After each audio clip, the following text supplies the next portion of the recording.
Bonjour à tous et bienvenue sur Les mots magiques, la chaîne du copywriting en français. Je suis Selim Niederhofer, copywriter et coach en copywriting. Et aujourd'hui, j'ai le plaisir d'accueillir Pierre Dron. Bonjour Pierre, Salut, ça va bien? écoute, ça va super bien. Eh bien, canon. Je suis super content d'accueillir Pierre aujourd'hui dans cette vidéo parce que Pierre, il a un peu un rôle intéressant dans ma vie récente de personne qui a quitté Paris. On habite à peu près dans la même ville. Pierre Dron et pas Drone, il vit dans la Drôme. Donc, ça fait plein de mots qui se ressemblent comme ça. Yes. Pierre, aujourd'hui, il est auteur et je le reçois pour qu'on puisse parler de son super bouquin qui s'appelle Remarquable. Ah ben voilà, il l'a aussi. Remarquable, il est vraiment super, on va en parler aujourd'hui. Pierre, il se définit comme éleveur de marque principalement. Il est coach, il aide les gens à grandir, il vous aide à mieux vous vendre, il vous aide à développer votre business. Mais le truc qui est cool, c'est qu'avant ça, il a eu d'autres vies. Il a été juriste, il est entrepreneur quelque part. Il est entrepreneur et aussi, il bosse dans le milieu du cinéma. Il est producteur de films. Donc, c'est pour ça que j'ai voulu l'accueillir parce qu'il a un profil vraiment qui est complet, qui est atypique, vous appelez ça comme vous voulez. Mais aujourd'hui, on est là vraiment pour parler de branding, pour parler de marque. Allez, on commence facilement. Pierre, pourquoi est-ce que tu as écrit ce livre remarquable? Alors, je sais pas si je peux le dire comme ça, mais en fait, au départ, c'est surtout un challenge personnel, tu vois. L'idée, c'est que effectivement, tout roule dans ma vie. J'ai en tout cas construit au moment où j'ai découvert la force de la marque pour moi. J'ai installé tout un écosystème autour de moi pour vivre la vie que je kiffe. Et en fait, j'avais envie d'aller un peu plus loin puisque tout était installé. Et l'écriture d'un livre était un truc un peu fou. Et puis, je voyais des gens autour de moi. Donc au départ, c'est avant tout un challenge personnel. Et puis après, évidemment, c'est aussi l'idée, l'envie de partager ce que j'ai vécu moi, de partager aussi ce que j'ai au quotidien dans mes coachings avec mes clients que j'appelle des champions. Et c'est de faire en sorte que la marque soit accessible à tous. Parce que pour moi, c'est un vrai game changer à partir du moment où tu adoptes une marque, à partir du moment où tu prends conscience de la force de la chose, tout devient beaucoup plus facile dans ton business, dans ta vie tout court. Donc, c'est forcément aussi l'idée, l'envie de toucher un max de monde avec un livre, quoi. Voilà. Oui, bien sûr, et je pense que ça marche bien. Alors, juste pour vous expliquer rapidement, la préface, elle est signée Anne-Sophie Pic, donc la chef femme la plus folle du monde. 8 étoiles, c'est ça au total? C'est ça, ouais, exactement. C'est vraiment énorme. La postface, elle est signée de l'ami Grégory Pouy, grosse pointure du marketing. Et derrière, dans les éléments, on va dire les éléments de rassurance, un peu les praise, les louanges, comme on appelle ça aux États-Unis, en France, pardon.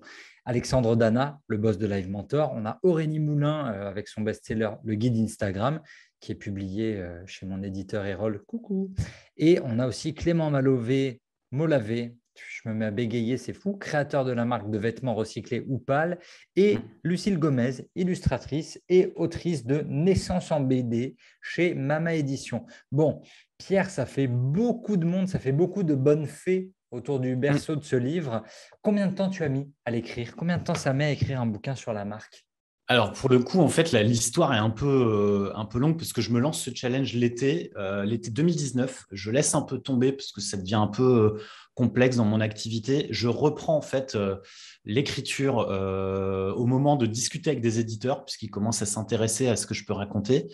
Et en fait, je laisse un peu tomber le temps, puisqu'en fait, on tombe en 2020, en plein dans le Covid. Donc, les éditeurs sont un peu difficiles à joindre. Moi, je continue de discuter avec deux d'entre eux. Tu en as cité un et l'autre, c'est mon éditeur qui est Alizio. Et en fait, je travaille sur le plan, et sur la structure. Et j'ai une validation en mai et je commence à discuter juridiquement. Là, je négocie mon contrat durant l'été et je commence vraiment à écrire en septembre 2020 et je livre le manuscrit en février 2021. Donc, autant dire que D'accord. ça a pris 5 mois, un truc comme ça, sachant que le premier chapitre m'a pris 2 mois. Donc, tu peux faire le calcul sur le reste du livre. Voilà. Ouais, c'est ce qui met le plus de temps. Bon, globalement, c'est une expérience que tu as aimée, c'est une expérience que tu recommandes. Tiens, en tant Ouais, qu'éleveur de marque, en tant qu'éleveur de champion, est-ce que ouais. tu recommandes à tes clients l'écriture d'un livre? Oui, enfin moi j'ai vécu ça de manière super positive, en tout cas sur tout le process d'écriture, parce qu'en fait on est vraiment dans quelque chose de concret.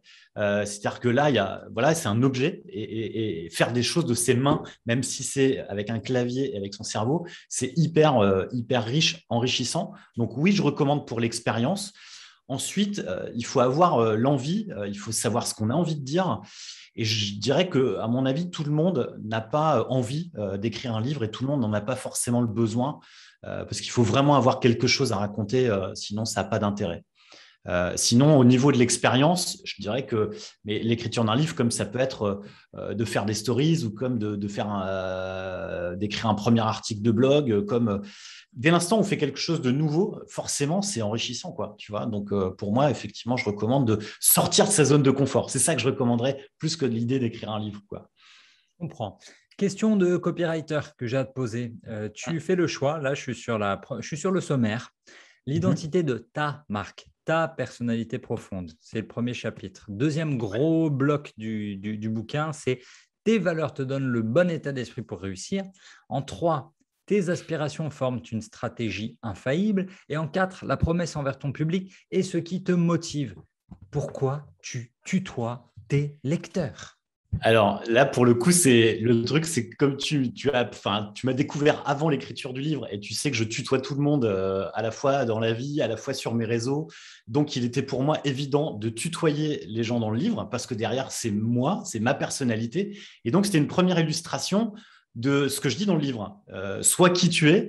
Et donc, je suis qui je suis dans ce livre. Donc, déjà, c'était la première chose du tutoiement. Ensuite, la deuxième chose importante aussi du tutoiement, c'est de se mettre au niveau du lecteur. C'est-à-dire que si je le vous vois, en fait, il y a une forme de distance qui va s'installer. Et comme je l'explique dans la dernière partie du livre, qui est finalement de considérer ses clients comme des amis, bah moi, mes amis, je les tutoie. Et finalement, ce livre, c'est un livre pour mes amis.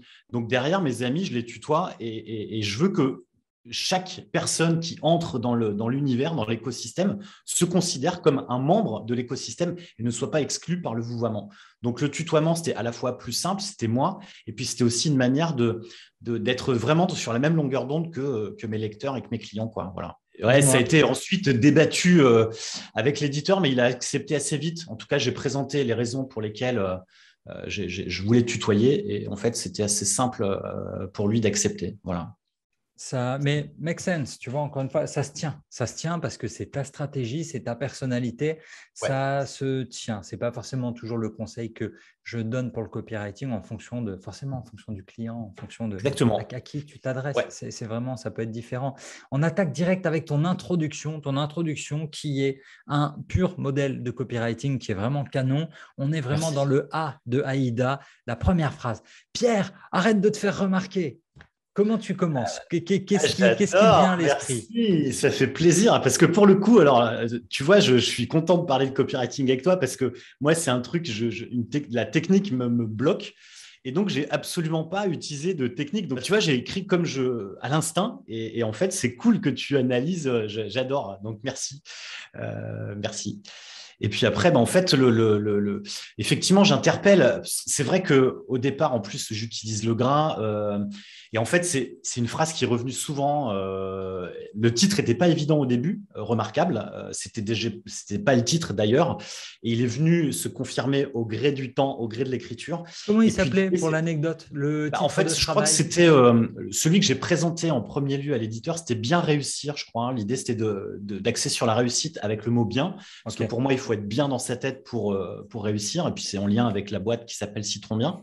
Et en fait, arrête de te faire remarquer, c'est exact. Enfin, tu vois, je me suis vraiment mis dans la tête de qui j'étais avant et créer le lien aussi avec mon lecteur, tu vois, tout de suite pour qu'il puisse percuter qui je suis en quelques lignes, pour que tout soit fluide et que les conseils soient entendus, non pas comme des conseils avec le doigt levé, mais plutôt comme de dire, voilà, je parle à un ami, on fait connaissance, donc je te donne les clés pour que tu saches qui je suis, quoi. Voilà. Canon, canon, canon. Est-ce que on peut parler donc moi ça j'ai adoré. Ça m'a fait marrer quand tu commences par enfin quand tu commences. Je suis dans le premier chapitre là. On est sur le roi Merlin. Est-ce que tu peux nous parler de ça? Ça c'est un point qui est aussi très Ouais, important par rapport au job de copywriter.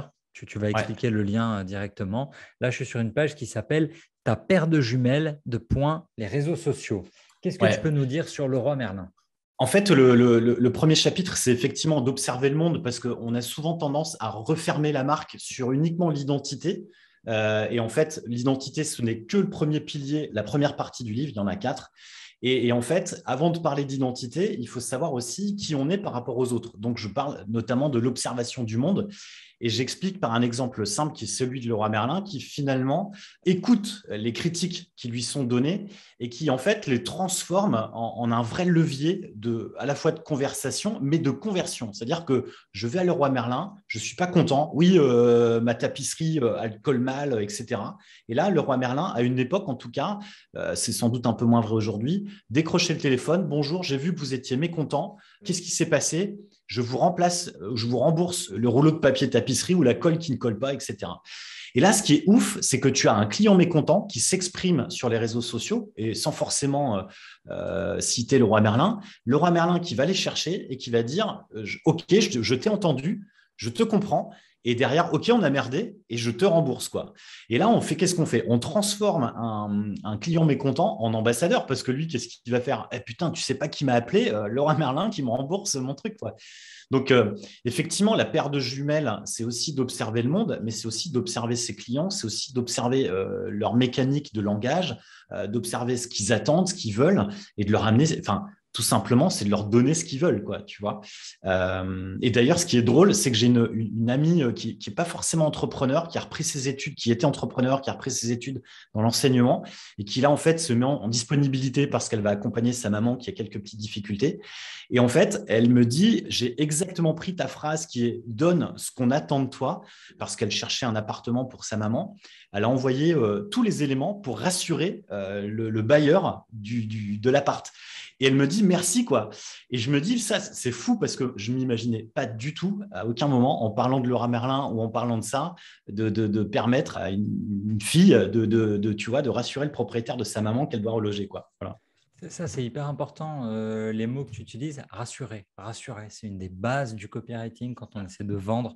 Toujours trouver les éléments de réassurance, c'est hyper important. Et juste avant, quand tu as parlé je reviens sur le nom de travail de ton bouquin, Bien réussir, parce qu'il Ouais. faut que vous sachiez que la marque qu'utilise, la marque que fait vivre Pierre au quotidien, c'est Citron Bien. Donc, il y a toujours bien, il y a toujours cette notion de bien, de faire le bien, d'être bien. Et c'est ça qui fait que Pierre est un peu inspirant en ce sens. Et il y a un passage dans le bouquin qui m'a intéressé, c'est choisis toi-même tes critères de succès. C'est quoi bien réussir pour toi? Ouais, bah, en fait, je pense que là aussi, tu vois, j'insistais dans ce premier titre de livre, mais je me suis aperçu qu'il était moins fort parce que pour moi, la réussite, l'entrepreneuriat au sens large, on a tous des recettes, on a tous des secrets et on a tous envie de les dévoiler ou d'aider son prochain.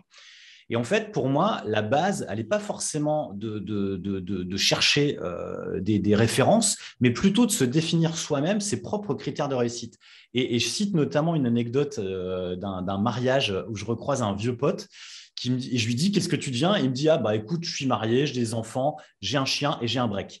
Et lui, en fait, sa définition du succès, c'était ça, en fait. Un job, des enfants, un break, un chien. Et lui, il avait réussi, quoi, tu vois.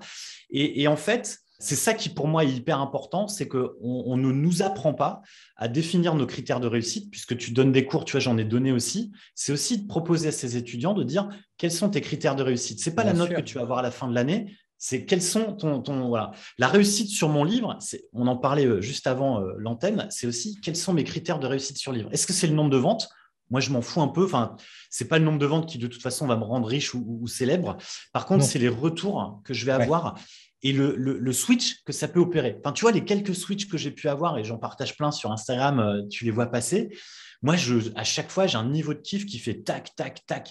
Et c'est absolument génial. Et c'est complètement décorrélé du nombre de followers, c'est décorrélé du nombre sur mon compte bancaire, c'est décorrélé de tout ça. Et je me suis fixé mes propres critères de réussite sur le livre, en tout cas. Et j'invite chacun à mettre effectivement ses critères de réussite. Et j'ai notamment un exemple que je cite aussi dans le livre, qui est l'exemple d'un client qui a un métier assez traditionnel et qui me dit, ouais, voilà, au début de la prestation, je veux augmenter mon chiffre d'affaires. Je dis, OK, on travaille, on développe son activité. Et 6 mois après la fin de notre accompagnement, il me rappelle, il me dit, Pierre, tu sais quoi? Ce qui a vraiment marché pour moi, c'est le fait de pouvoir lancer l'activité de ma femme, le fait de passer plus de temps avec mes enfants. Et en fait, mon chiffre d'affaires, il est devenu carrément accessoire, même si évidemment, ça tourne bien parce que l'accompagnement s'est bien passé. Mais ces critères de réussite étaient devenus autres. Et il me dit, franchement, ce recul, on ne l'a pas quand on se lance, on ne l'a pas au bout d'un an, au bout de 2 ans, on l'a vraiment au bout d'un certain temps. Et ça aussi, c'est pour moi une fierté, une réussite. Voilà. Tu vois, une autre. Tu parlais tout à l'heure des 4 personnes qui sont en quatrième de couve. Il y a Oui, bien notre sûr. Gomez, Lucie Gomez, qui est une cliente que j'ai accompagnée. Et là, pour moi, la plus grande victoire de coach, c'est pas tant d'avoir multiplié par 3, 4, 12, 52 le chiffre d'affaires de tel ou tel client, c'est d'avoir aidé Lucille notamment à dire non à certains projets qui lui a permis de se recentrer sur les siens de projets et d'avancer et aujourd'hui d'être vraiment en phase avec qui elle est et de faire exactement ce qu'elle kiffe, quoi. Et d'avoir les moyens de le faire et de vivre la vie qu'elle a envie de vivre. Ça, pour moi, c'est effectivement un critère de succès. Ça, c'est hyper important, toute cette notion d'alignement, de bien réussir.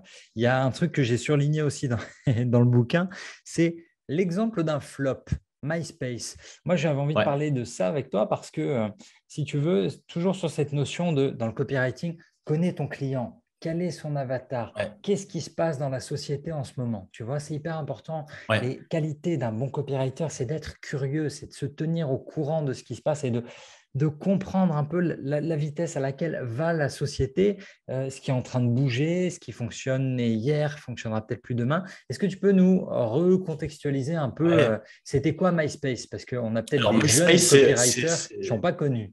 ouais, MySpace, moi, pour le coup, c'est un peu. Je pense que c'est peut-être la première incursion dans le réseau social.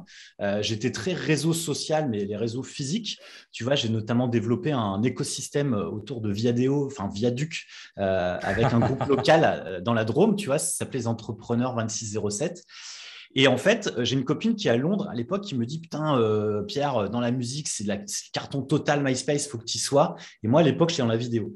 Et donc, je me lance là-dedans et effectivement, je suis dans la vague. Je suis même repéré par MySpace Londres au moment où il s'installe à Paris pour me dire, voilà, en fait, tu développes la vidéo, on voudrait développer la vidéo, est-ce que tu veux être en bêta-test et faire des trucs? Donc, tu vois, j'étais vraiment dedans et j'étais à fond.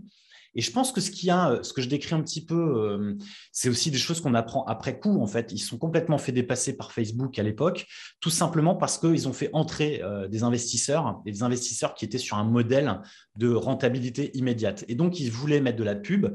Ils n'ont pas développé la plateforme comme ils auraient dû la développer, sachant que Facebook, lui, restait entièrement gratuit sans quasiment de pub, hein, à l'époque. Et en fait, il y a eu un décalage qui s'est fait et une transition, une translation en fait de public entre MySpace et Facebook. Et en fait, bah, les gens ont quitté MySpace pour aller sur Facebook, sachant qu'en plus, MySpace était quand même très centré sur la musique Bien et sûr. ensuite la vidéo. Mais donc, on était vraiment sur une niche de niche. Et je pense qu'ils n'ont pas réussi à écouter à la fois le fait qu'ils n'avaient pas envie de pub, le fait qu'ils aient envie de développer des nouvelles choses, notamment de la confidentialité. Ensuite, il y a eu des bugs. Enfin, il y a eu plein de choses qui ont fait que ils ont perdu la confiance de leur public. Et puis, de l'autre côté, l'effet mode de Facebook a fait que les gens se sont barrés et ne sont pas revenus, quoi. Ouais, donc cet effet mode, il est assez important. Je continue de tourner les pages. Là, je viens de voir, j'avais souligné quelque chose qui va parler à tous les copywriters. On parle de la notion de rareté. Quand on veut bien écrire une offre, quand on veut bien écrire une page de vente, quand on veut vraiment hacker le cerveau de la personne en face de soi, on est dans le troisième. Tu parles de l'excellence et ensuite tu parles de la rareté. Est-ce que tu peux nous parler un peu plus de la rareté? En quoi c'est important? Comment la développer? Comment mettre le concept de rareté au service de sa marque? En fait, l'idée, c'est que ce qui est toujours, d'ailleurs, c'est le concept un peu global du livre, hein, c'est être remarquable, c'est quoi? C'est être différent, c'est se différencier, c'est se faire remarquer.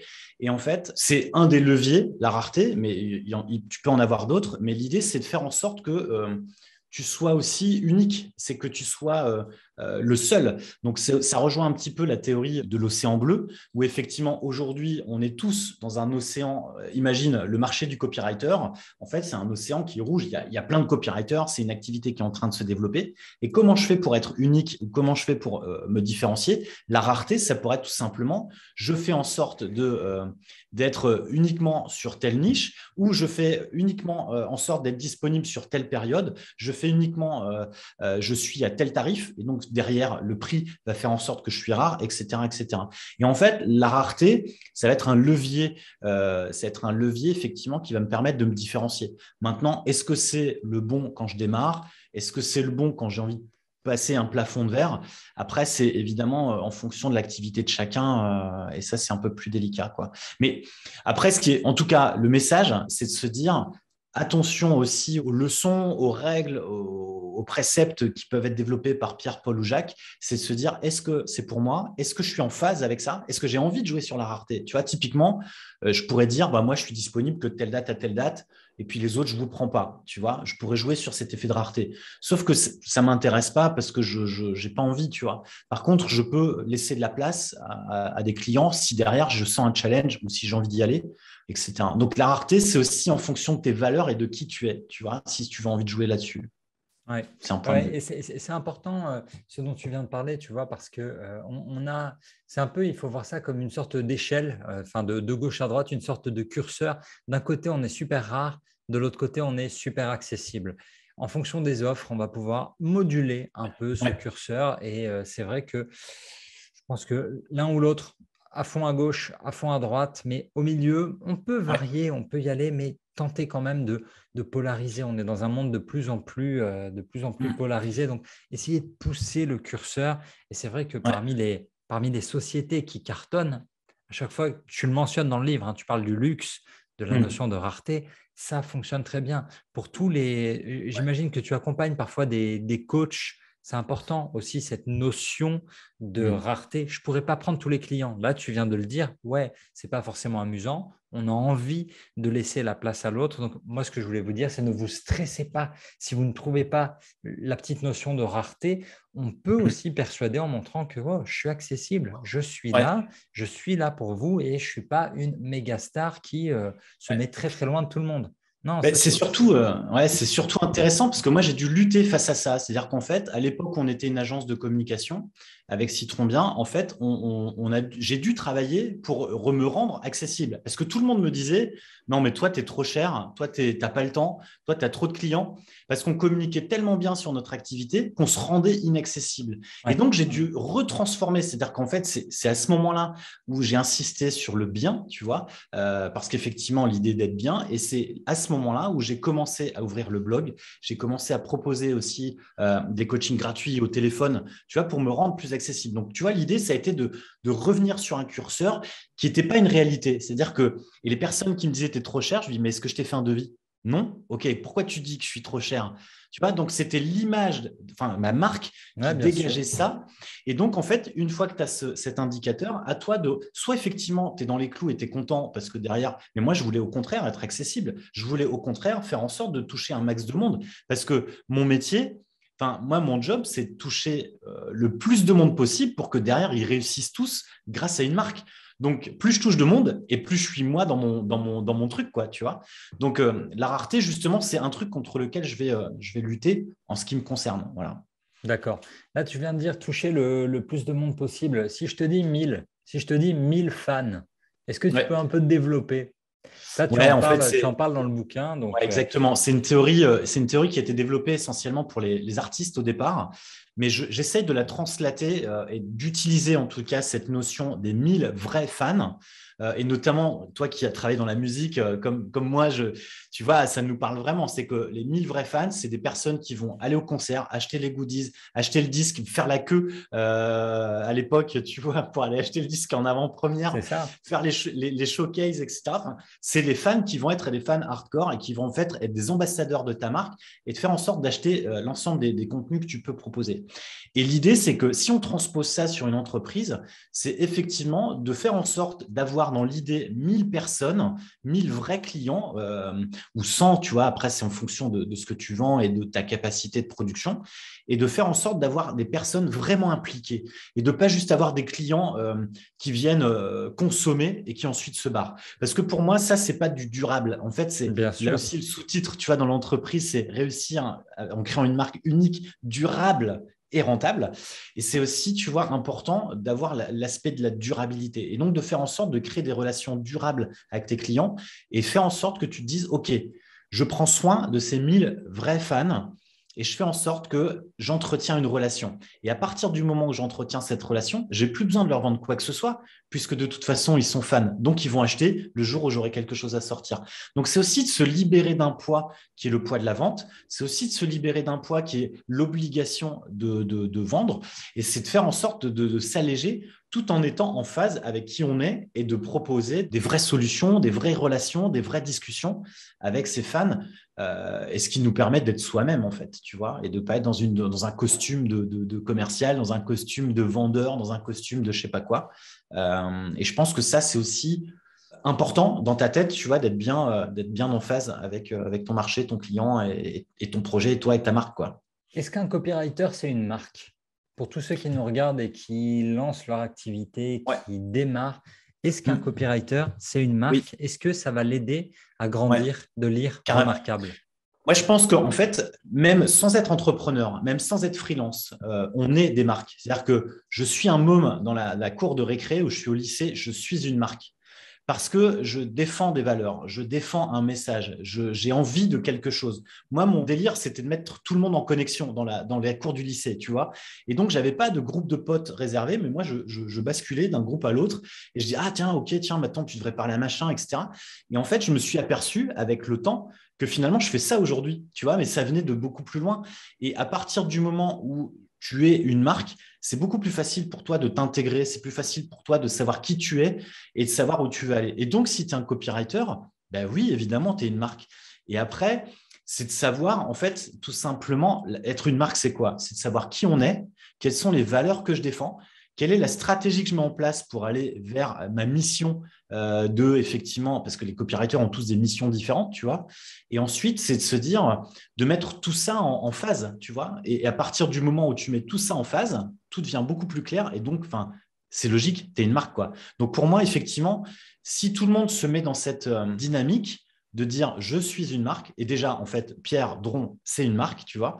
Mon nom et mon prénom, c'est déjà une marque, quoi, tu vois. Canon. Donc, soyez des marques. Oui, ouais, soyez des marques, c'est important. Et c'est vrai que ce que tu dis, tu sais, ça me rappelle à l'époque, je pense que j'ai commencé à lire mes premiers bouquins sur le personal branding en 2009. Je me souviens que Time Magazine, ils avaient fait leur couverture tu sais, chaque année, il y a la personnalité de l'année, il y a le top 100 des personnalités de l'année. Et en 2007, ils avaient fait You. Voilà, la personnalité de Ouais. l'année en 2007, c'était You, c'était l'avènement du personal branding. Tu as parlé de Viaduc qui était devenu Ouais. Viadeo, Ouais. qui s'est fait enterrer par LinkedIn.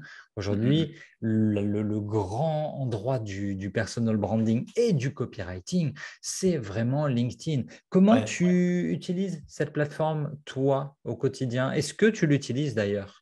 Alors déjà, le truc, c'est que je suis arrivé très tardivement sur LinkedIn parce que moi, j'étais un fervent défenseur de Viadeo, enfin Viaduc, puis Viadeo, Made in France. Et le jour où ils ont annoncé qu'ils fermaient, j'ai dit, OK, j'ouvre un compte sur LinkedIn. Donc, je suis arrivé super tard et je pense que je suis arrivé sur LinkedIn au moment où il y a un an et demi, tu vois, très récemment.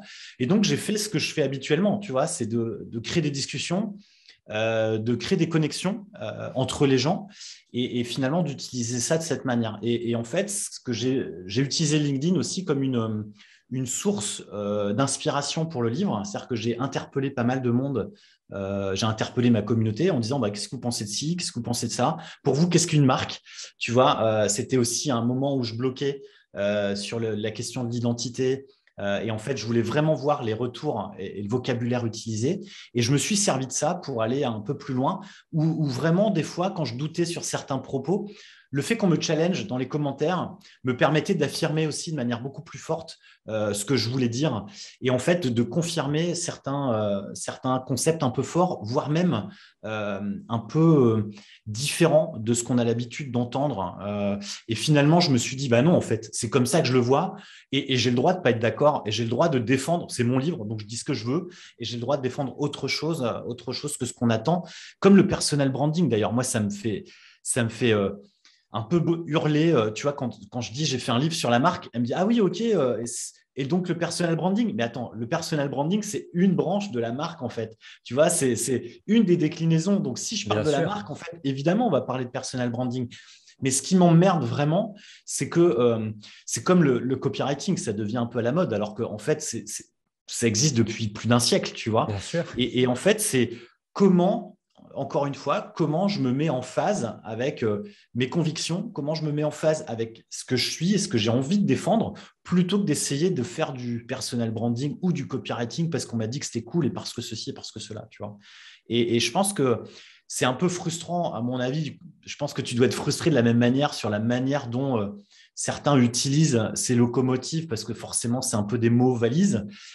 Tu vois, par exemple, le mot marketing, il est moins de 10 fois, je crois, dans le bouquin. Alors, sauf si je parle de marketing tribal, mais, Bien mais sûr. le mot branding, pareil, n'apparaît qu'une fois dans la définition d'un Américain qui, lui, pour le coup, se définit comme du branding. Mais là aussi, tu vois, j'ai retiré toutes les notions complexes dans lesquelles on met des mots valises pour revenir à quelque chose de simple et donc de plus accessible. Voilà. Ouais. Je crois que je Ouais. suis éloigné de ta question sur l'utilisation de LinkedIn, Tranquille. mais Mais ouais, non, non, cette notion d'accessibilité, elle est hyper, hyper, hyper importante. Est-ce que tu aurais, du coup, en tant qu'expert de la marque, est-ce que Mhm. tu aurais un conseil que tu aurais envie de transmettre à un copywriter? S'il n'y en avait qu'un, si Ouais, cette vidéo se concluait sur cette ouais. question, quel serait le conseil que tu voudrais faire passer au copywriter? En fait, c'est un des messages du livre, mais qui n'est pas admis de manière frontale, mais fais confiance à ton instinct. En fait, toutes les réponses sont à l'intérieur, tu les as en fait. Tu n'as pas besoin de technique, tu n'as pas besoin de référence, tu n'as pas besoin de rareté, tu n'as pas besoin de maîtriser telle ou telle chose. En fait, écoute à l'intérieur, écoute au fond de toi et laisse sortir le truc instinctivement. Et instinctivement, c'est la bonne réponse. Voilà, pour moi, c'est ça la clé, tu vois. Et si effectivement on travaillait un peu plus sur nos instincts, sauf que la société nous a un peu étouffé cet Ouais, instinct, bien tu sûr. vois. Il faut qu'on rentre dans une case, il faut qu'on se marie, il faut qu'on ait des enfants, il faut qu'on fasse des études, il faut qu'on achète bio, il faut que ceci, il faut que cela. En fait, si effectivement on est beaucoup plus en phase avec ce qu'on croit, avec son instinct, bah, la vie est beaucoup plus facile. Et si la vie est plus facile, on la rend plus facile aux autres. Donc, écoute-toi et puis tu verras que la vie sera beaucoup plus simple pour toi et pour tous les autres. Canon. Écoute, Pierre, j'ai envie de te remercier, mais avant ça, je vais te poser une dernière question. Le Ouais. livre, à part le tien, à part Remarquable, que je recommande vraiment. Alors, pour tout vous avouer, j'ai eu la chance de lire Remarquable avant sa sortie. J'ai eu le temps d'y jeter un petit œil. C'était très, très sympa et je suis encore plus content maintenant de l'avoir dans les mains. Ouais, et puis tu as Regardez, surtout une petite dédicace à la fin dans les remerciements, quoi. ça, c'est toujours sympa, mais moi j'aime bien, tu sais, je pense que c'est un peu la suite, aider les business, aider Ouais. n'importe qui à écrire son livre business. Je pense que ça va être la suite, on ne va pas tarder à en parler en plus du copywriting. Le livre que tu recommanderais, le livre qui a un peu changé ta vie, qui a changé ta perception, le livre que Mhm. tu donnerais en plus du tien à quelqu'un que tu aimes bien. Alors, c'est une question hyper. Enfin, en fait, j'en recommande 12 dans le livre à la fin. C'est les 12 qui ont fait ce que je suis aujourd'hui, mais s'il y en a un vraiment que je recommande pour ceux qui ont l'habitude, parce que je pense que c'est pas ceux qui vont lire ce livre, à mon avis, en ont lu d'autres. Et je pense qu'à un moment, c'est aussi de revenir à quelque chose de simple. C'est l'art subtil de s'en foutre. C'est celui qui, moi, m'a mis la petite tarte au bon moment. C'est-à-dire qu'à un Ouais. moment, j'étais vraiment dans une machine à laver de développement personnel, de OK, il faut être la meilleure version de soi-même, OK. Sauf que ce livre, il est revenu justement à cette question de l'instinct en disant ouais, mais attends, t'es qui toi vraiment, tu vois. Et en fait, il m'a remis sur le droit chemin. Et je pense que c'est le bon livre, tu vois, pour aller en complément. Enfin, en tout cas, c'est le livre qui permet de te mettre un beaucoup de pied au cul. Voilà. Canon, bah, effectivement, best-seller mondial de Mark Manson, L'art subtil de s'en foutre. Vous le connaissez forcément, on va l'afficher à l'écran. C'est la couverture orange avec la petite tache d'encre. Ça, et voilà. Et pour parler de Mark, encore une fois, de couverture remarquable, on a pu le voir depuis 3 ans dans tous les aéroports, à chaque voyage, partout. Je l'ai vu, même traduit en arabe, je l'ai vu. Il est partout, absolument partout. Donc ça, c'est un vrai exemple de réussite, on va dire différenciante. Couverture que personne n'avait fait déjà aux États-Unis. Le mot fuck, tu vois, en couverture de Subtle Art of Not Giving a Fuck avec la grosse tache d'encre, Ouais. c'était plutôt pas mal. Donc voilà, prenez le temps quand vous Et écrivez. puis surtout en matière de copywriting, c'est... Bien sûr. Mais à Moi, la base, en le fait, mec est par contre, blogueur, hein. Il est ouais, blogueur, il fait qu'écrire. Donc non, non, Mark Manson est très, très bon. Si vous ne le connaissez pas, c'est un des plus grands blogueurs américains. Si vous lisez en anglais, lisez-le, allez-y. Et en plus, vous découvrirez de nouveaux business models. Il a des contenus gratuits, il a des contenus payants. C'est un modèle, vraiment ouais. gros, gros modèle de réussite. Par contre, si vous voulez écrire un livre, je ne sais pas si c'est une référence parce que ça va vous mettre tout petit. Enfin, moi, je me sentais vraiment comme un nain à côté de lui parce que c'est tellement simple. Son introduction, je l'ai relu je ne sais pas combien de fois en me disant, je veux un truc qui pète comme ça. Et je me suis dit, non, mais je laisse tomber. De toute façon, j'y arriverai pas. Et ce qui est rigolo aussi, c'est que Stan Leloup expliquait que pour son livre, il a décrypté, il a carrément décomposé tout le livre de Mark Manson pour voir quelle recette il avait utilisée. Oui, bien sûr. Je me suis dit, moi, je ne m'aventure pas là-dedans. Je n'ai pas envie de copier, j'ai pas envie de ressembler. Par contre, c'est quelqu'un qui m'a effectivement plutôt inspiré dans le fait d'être moi-même, tu vois. Donc, je n'allais pas être quelqu'un d'autre au moment d'écrire mon livre, quoi. Voilà. Mais bien sûr, non, non, mais tu as bien raison. Écoute, en tout cas, c'est une grande réussite. Je ne peux que vous recommander Remarquable de Pierre Dron. C'est aux éditions Alizio.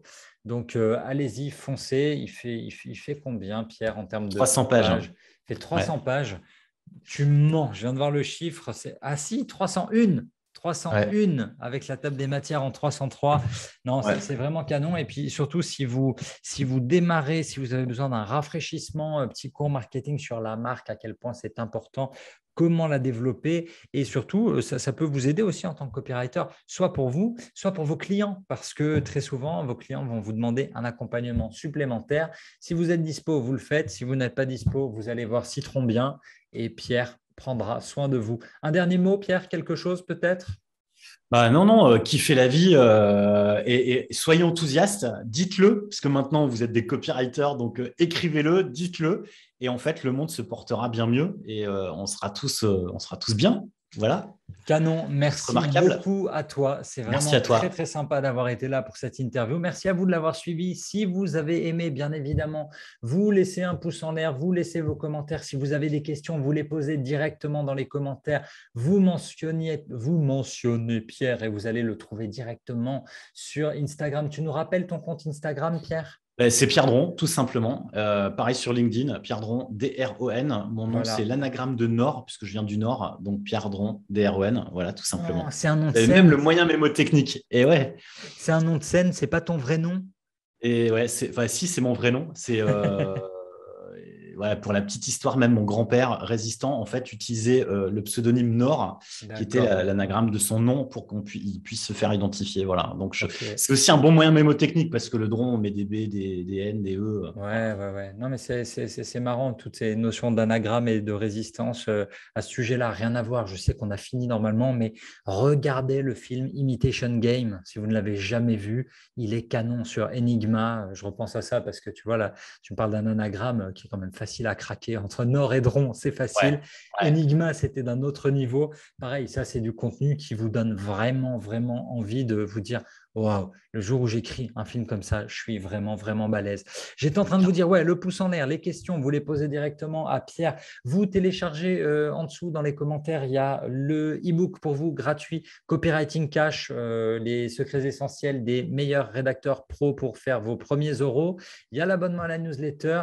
On se retrouve ici la semaine prochaine pour une nouvelle vidéo de conseils en copywriting, de techniques en copywriting. Et d'ici là, n'oubliez pas, votre histoire, c'est à vous de l'écrire. Salut, portez-vous bien.